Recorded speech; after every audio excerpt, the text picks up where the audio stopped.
गुजरात में आप सबका स्वागत है।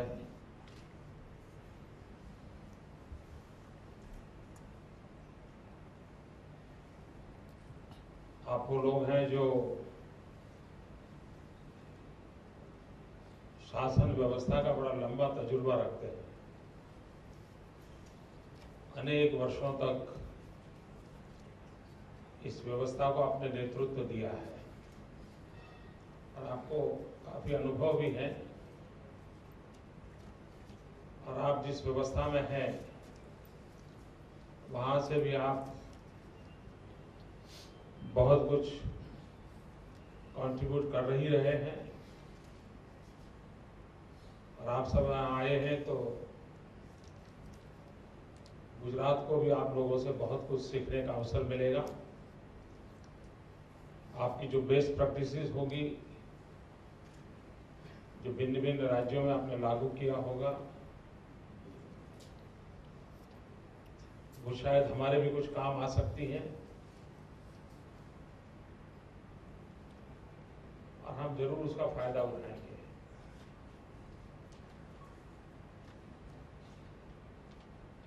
अब रेगुलेटरी अथॉरिटी का काम अलग अलग जगह पर अलग अलग रूप से चलता होगा, ऐसा मुझे लगता है। तो कभी तो लगता है कि उसको रेगुलेट करने के लिए क्या किया जाए, और वो सबसे बड़ी आवश्यकता मुझे लगती है। जैसे अगर हमें बिजली में 5 पैसा कम करना है या हमें 5 पैसा बढ़ाना है, तो मेरे राज्य में मुझे बड़ी लंबी प्रोसेस से गुजरना पड़ता है और शायद सब राज्यों में ऐसा होगा। लेकिन अगर मुफ्त देनी है तो कुछ पूछना ही नहीं पड़ता। तो अब ये समझ नहीं आ रहा है कि कई राज्य हैं जो चुनाव के वर्षों में नई नई घोषणाएं करते रहते हैं और वहां भी रेगुलेटरी अथॉरिटी अवेलेबल है। तो क्या उनका कोई रोल रहता है कि नहीं रहता है? क्या वो रोक पाते हैं या वो कह सकते हैं, रेगुलेट कर सकते हैं कि नहीं कर सकते? और इसलिए 5 पैसे 10 पैसे लेके तो बहुत हो रहा है ना। पूरा हाथ ही चला जाए ठीक है, लेकिन पूछ नहीं जानी चाहिए। और इस अर्थ में मैं मानता हूं इस व्यवस्था को और अधिक वैज्ञानिक कैसे बनाया जाए। अब जैसे गैस और पेट्रोलियम सेक्टर है, अब आज गुजरात गैस बेस्ड इकोनॉमी पर शिफ्टिंग कर रहा है, बहुत तेजी से कर रहा है। हमारे पास अपना गैस भी उपलब्ध है, हमारी भूमि पर भी गैस उपलब्ध है। कुछ इलाके हैं जहां कोयला उत्पन्न होता है, कोयला वहां उपलब्ध है। जहां कोयला उत्पन्न होता है वहां कोयले मूल्य, उस राज्य को कोयला देने के नॉर्म्स, और जहां गैस उत्पन्न होता है उस राज्य में गैस देने के नॉर्म, दोनों में बहुत बड़ा अंतर है। मेरे यहां गैस होता है लेकिन मुझे महंगा पड़ता है, कोयला जहां होता है उसको कोयला सस्ता पड़ता है। यानी हमारी पूरी व्यवस्था में क्या कमी है? इतना बड़ा देश है, थोड़ा बहुत तो वेरिएशंस हम समझ सकते हैं क्योंकि हर एक राज्य की अपनी विविधताएं हैं। अब हम कभी किस चीज को कैसे रेगुलेट करना, अब हमारी समस्या है। सुप्रीम कोर्ट में भी वो मामला फेस कर रहे हैं। अभी प्रमोद जी ने बड़े गर्व से कहा 2400 किलोमीटर गैस ग्रिड हमने डाली है, लेकिन आपको हैरानी होगी, भारत सरकार हमको कहती है कि ये डालने का अधिकार आपको नहीं है। अब मैं समझ नहीं सकता हूं कि किसी राज्य सरकार के लिए भी किसी नगरपालिका में पानी की पाइपलाइन डाले या अंडर डाले, स्टेट निर्णय नहीं कर सकता, उस नगरपालिका पर छोड़ना पड़ेगा। वैसे ही गैस की पाइपलाइन कोई राज्य डाले, कहां डाले, डाले या अंडर डाले, ये निर्णय दिल्ली नहीं कर सकता है। और हमें कोर्ट के अंदर मामला ले जाना पड़ा। अब ये कठिनाइयां ना होती तो शायद मेरे राज्य में गैस ग्रिड की पूरी व्यवस्था बदल जाती। कभी मुझे लगता है कि हम हिंदुस्तान को मॉडर्न बनाना चाहते हैं क्या, हम आधुनिक बनाना चाहते हैं क्या। अब हमारे इंफ्रास्ट्रक्चर के लेवल, इंफ्रास्ट्रक्चर के क्षेत्र में एक जगह मुझे ऐसी लगती है, आप जैसा मेरी कोई एक्सपर्टाइज नहीं है लेकिन मेरे मन में आते आते जो विचार आया मैं बता रहा हूं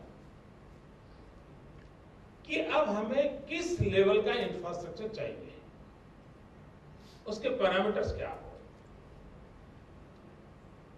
रिक्वायरमेंट के अनुसार ग्रेडेशन क्या हो। मान भाई ए ग्रेड की एरियाज हैं जहां पर इस प्रकार का इंफ्रास्ट्रक्चर चाहिए, डी ग्रेड का एरिया जो है इस प्रकार का मिनिमम चाहिए। और अगर उस प्रकार का इंफ्रास्ट्रक्चर चाहिए तो क्या पूरे देश में टेंडर के नॉर्म्स का कोई रेगुलेशन है? Can we have a regulation in the norms of the tender कि भाई हाँ ये 50 चीजें होंगी, उसी प्रकार के वर्ग यहां होंगे और उसी प्रकार के टेंडर आपको स्वीकार करने होंगे। चलना अब जैसे मुझे याद है हम भूकंप के बाद काम कर रहे थे, हमने वर्ल्ड बैंक से लोन लिए थे, तो वर्ल्ड बैंक ने हमें टेंडर पर काफी रोक लगाई हुई थी कि आप इस लेवल से नीचे का कंस्ट्रक्शन कर ही नहीं सकते, इंफ्रास्ट्रक्चर नहीं बना सकते, आपको इस लेवल के ऊपर ही करना होगा, तब जाकर के वर्ल्ड बैंक आपको पैसे देगी। तो स्वाभाविक है कि हमारा इंफ्रास्ट्रक्चर अपग्रेडेशन हुआ। क्या हम देश में, क्योंकि इंफ्रास्ट्रक्चर जेएनयू राज्य में काफी काम चल रहा है, लेकिन हर एक के अपने नॉर्म्स अलग है, अपनी व्यवस्थाएं अलग हैं, तो ऐसी कई चीजें हैं जिसका उपयोग कैसे हो सकता है। अब हम गुजरात में एक दिशा में सोच रहे हैं, आगे शायद देश को सोचना पड़ेगा पानी के उपयोग के संबंध में कैसे किया जाए, पानी का के संबंध और धीरे धीरे सभी नेचुरल रिसोर्सेज पर हमें बहुत गंभीरता से सोचना पड़ेगा ताकि हमारी भावी पीढ़ी संकट में ना आए। आप लोग इतनी बड़ी मात्रा में आए हैं, भारत सरकार के भी बंधु यहाँ है, गुजरात ने जो कुछ इनिशिएटिव ली है,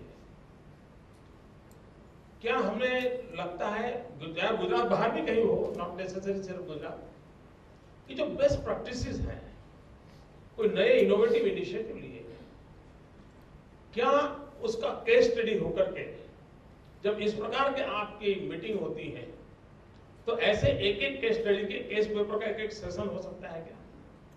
जैसे हमने जो ग्रीन इनिशिएटिव लिया है, एनवायरमेंट फ्रेंडली एनर्जी डेवलपमेंट के लिए हम जो काम कर रहे हैं और आज पूरे विश्व में इसकी सराहना हो रही है। और मैं मानता हूं कि गुजरात के इस इनिशिएटिव के कारण पर्टिकुलरली सोलर एनर्जी में बहुत बड़ा ब्रेक थ्रू होने वाला है। जिस प्रकार से किसी जमाने में मोबाइल फोन आया तो 1 मिनट के 16 रुपये, 18 रुपये, 22 रुपये की चर्चा होती थी, आज 22 पैसे भी नहीं है। जिस समय सोलर एनर्जी की बात होती थी और 20 रुपया 22 रुपये की बात होती थी, 16-12 तक आया। हो सकता है कि जिस प्रकार का इनिशिएटिव हमने लिया है कि शायद वो 7 रुपया, 8 रुपया, 6 रुपये के आसपास आ जाएगा। अगर कोई इनिशिएटिव लेता है, ब्रेक थ्रू करता है तो स्थितियों को बदलता है। क्या हम उस दिशा में ऐसे जो सफल प्रयोग हुए उस पर सोच सकते हैं क्या? अब हमारा इलेक्ट्रिसिटी कंपनी 2,500 करोड़ के घाटे में थी, पर ईयर 2,500 करोड़ रुपए हमारा डेफिसिट था, लॉस था। एक भी रुपया टैरिफ नहीं बढ़ाया, ऊपर से 900 करोड़ रुपीज की हमने नई रियायत दे दी, यानी टोटल मेरा लॉस हो गया 3,400 करोड़ रुपीज। लेकिन उसके बावजूद भी हमने प्लांट लोड फैक्टर को ठीक किया, हमने लाइन लॉस को कमी की, हमने टेक्नोलॉजी को अपग्रेडेशन किया, काफी इनिशिएटिव लिए और आज हम प्रॉफिट की ओर कंपनी को ले गए।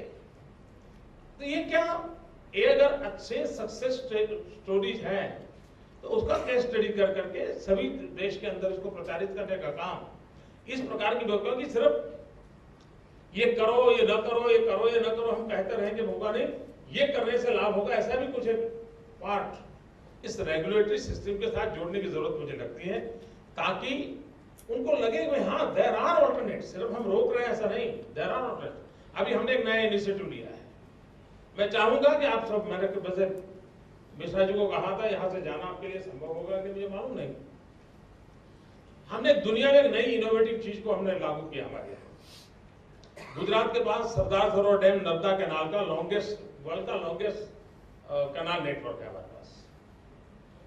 तो अब सोलार एनर्जी करनी है तो बहुत बड़ी भूमि की जरूरत पड़ती है, लाखों एकड़ भूमि लगती है उसमें। हमने एक रास्ता खोजा, क्या कैनाल के ऊपर सोलार पैनल लगा सकते हैं क्या? तो हमने आईआईटी के कुछ नौजवानों को बुलाया, उनसे चर्चा की और छोटे छोटे नौजवानों से बात करते करते करते इसको डेवलप किया। और उसमें जो हमारे पास हिसाब आया, मोटा मोटा हिसाब है कि 1 किलोमीटर कैनाल के ऊपर सोलार पैनल लगाते हैं 1 मेगावाट बिजली पैदा होती है। 1 किलोमीटर कैनाल पर सोलार पैनल लगाते हैं तो जो इवेपोरेशन होता है पानी का, करीब 1 करोड़ लीटर पानी बचता है।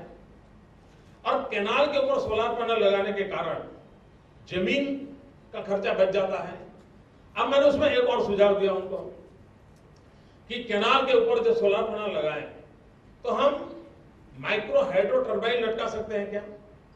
जब पानी कैनाल में बहता होगा तो माइक्रो हाइड्रो टर्बाइन से बिजली देगा, सोलार से बिजली मिलेगी, जमीन की बचत होगी, पानी का इवेपोरेशन बच जाएगा और गांव के पास से कैनाल गुजरती है तो उसके कारण लाइन लॉस भी बच जाएगा। यानी 5 प्रकार के फायदे एक व्यवस्था से हो सकते हैं। हमने ऑलरेडी 1 किलोमीटर का मॉडल तैयार किया है। अब कुछ ही समय में उसको हम कमीशन करेंगे और देश को डेडिकेट करेंगे। अब हिंदुस्तान में बहुत जगह है जहां इस प्रकार के कैनाल्स हैं और सोलर रेडिएशंस के लिए कोई हमारे देश में बहुत बड़ी चिंता का विषय नहीं है। बाय एंड लार्ज सब जगह में अवेलेबल है। कुछ ही हिली एरिया जो होंगे शायद वहां दिक्कत होगी, बाकी जगह कोई दिक्कत नहीं है। तो ऐसी स्थिति में ऐसे कुछ इनिशिएटिव्स हैं जिसका हम कैसे लाभ ले सकते हैं। मैं समझता हूं कि मुझे लंबा भाषण करने की जरूरत नहीं है। आपके मन में कुछ सवाल हो, कुछ जानना चाहते हो, आपके मन में कुछ सुझाव हो जो हमारे काम आए, तो हम थोड़ी गप्पा गोष्ठी करेंगे। मेरी असेंबली चल रही है इसलिए मुझे बाद में निकलना पड़ेगा, लेकिन मैं समझता हूँ बातचीत का ये अवसर अच्छा रहेगा। फिर एक बार आपका स्वागत है। धन्यवाद।